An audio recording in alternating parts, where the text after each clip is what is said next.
Que se passe-t-il du côté du Rhin? L'économie allemande, connue pour sa robustesse et sa solidité à toute épreuve, perd de son lustre et enregistre des résultats négatifs depuis 2019 auxquels le pays n'a pas l'habitude.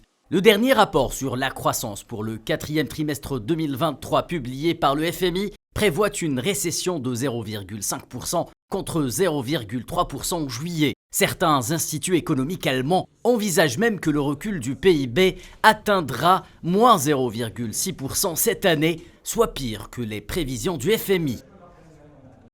Nous nous remettons de la crise plus lentement que prévu dans une situation géopolitique difficile. Le rapport de l'institution de Bretton Woods confirme que l'Allemagne sera de facto le seul pays du G7 à voir son activité se contracter cette année. Cette contre-performance de la locomotive de l'Union européenne déteint sur la prévision de croissance de la zone euro. Celle-ci est abaissée de 0,2 points de pourcentage pour 2023 à 0,7%. La faiblesse chronique de la croissance allemande ces dernières années a fait ressurgir le spectre de l'homme malade de l'Europe dans les médias, une expression remontant à la fin des années 90 après le contre-coup de la réunification.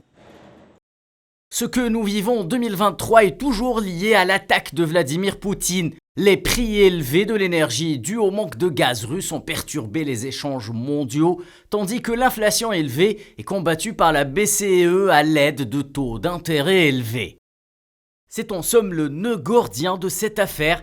Les experts considèrent que le changement de stratégie énergétique de l'Allemagne pour l'aligner sur la politique de sanctions occidentales contre la Russie, alors que le pays était quasi dépendant de l'énergie que lui fournissait son grand voisin du Nord, a plongé l'Allemagne dans une véritable crise économique. Une crise qui n'a pas tardé à impacter l'ensemble de ses indicateurs économiques, compétitivité des entreprises, niveau des investissements, morale des ménages ou encore consommation. Le sacro-saint excédent commercial de l'Allemagne a lui aussi connu un fléchissement du fait de la baisse des exportations. La production industrielle est elle aussi à la traîne. En septembre dernier, l'Institut économique de Munich, IFO, a annoncé anticiper une contraction de l'activité de 0,4% pour 2023. L'Institut d'économie internationale de Kiel a pronostiqué quant à lui une baisse de 0,5%. Celui d'Essen table lui sur moins 0,6%, deux chiffres nettement en baisse par rapport aux prévisions